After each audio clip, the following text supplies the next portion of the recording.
Welcome everybody to Linux Academy. My name is Terry, and over this course we will be covering all things Linux, introduction to installation and setup.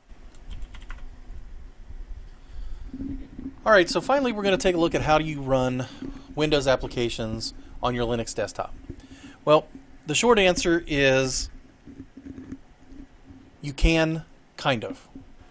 There's a project called Wine, and Wine stands for, strangely enough, Wine is not an emulator. Contains itself in its own name.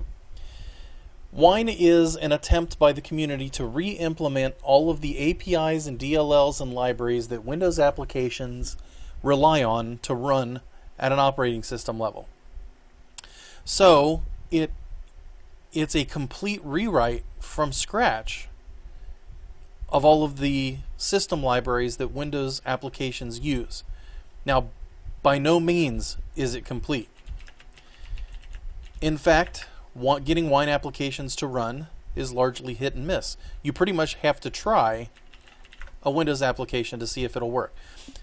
The more bleeding edge the application, the less likely it is to run correctly, because Windows applications and their DLLs that are distributed and the underlying libraries and registry settings are constantly changing, particularly for Windows 8, less so for Windows 7 now that it's out of official distribution and is being used and supported but is not in distribution.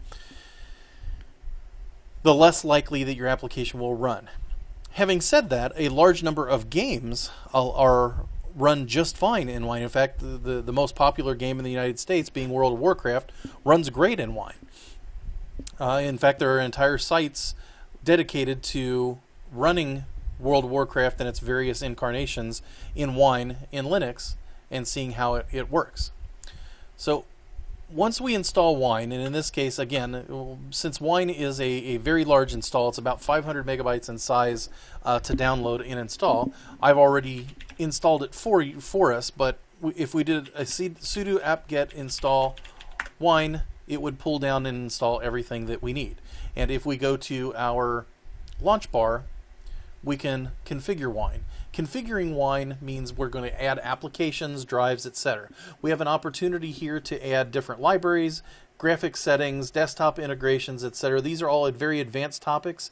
The default setting is going to be your most likely candidate for getting most applications to work out of the package.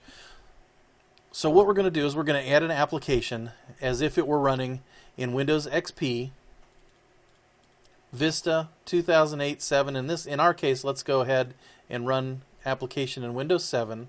In order to get something installed, we've set up the Wine to contain a Windows 7 emulated bucket. So if we execute Wine by itself, it will tell you the parameters that it's expecting: help, version, and then a program with command line arguments. In this case, we're going to change to our downloads directory.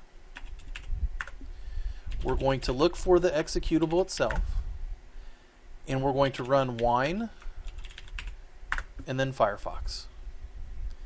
And it will attempt to run the executable. And one of the reasons that I like to run it rather than add a run prompt in Unity, I like to run it the command line, because you get to see how any errors or commentary from the developers during the install that might be generated. And it'll also give you a better indication of how likely it is that your application installation is going to succeed. We're going to go ahead and try to install the Windows version of Firefox right now.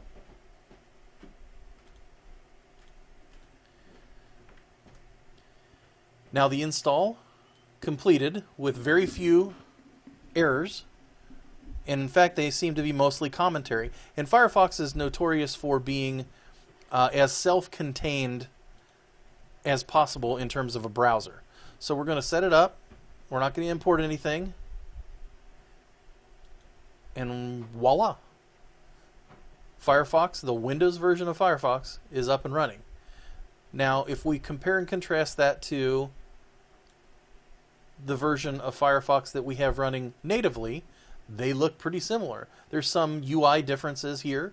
This is the Windows UI that's installed with the Firefox version for Windows versus the Linux version that has the GTK or Unity icons that are installed. But it appears to work just fine,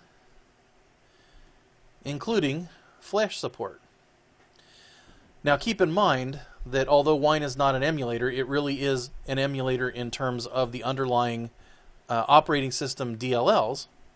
So we are running a virtual machine, running an operating system, running a Windows emulator, running a browser, a Windows browser with full video support.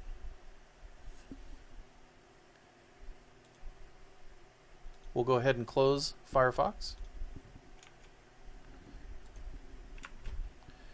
And we'll see that we've shut down Firefox. So you can run Windows applications.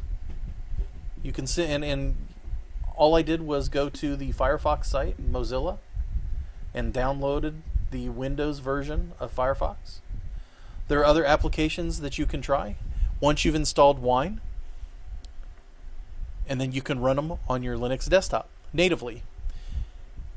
Your mileage may vary in terms of stability and the ability to even get them installed. If you go to winehq.org,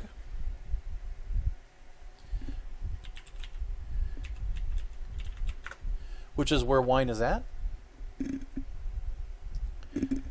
and you go over here to the AppDB, you'll be able to browse applications and how they run. You'll be able to search applications. So in the case of World of Warcraft, for example,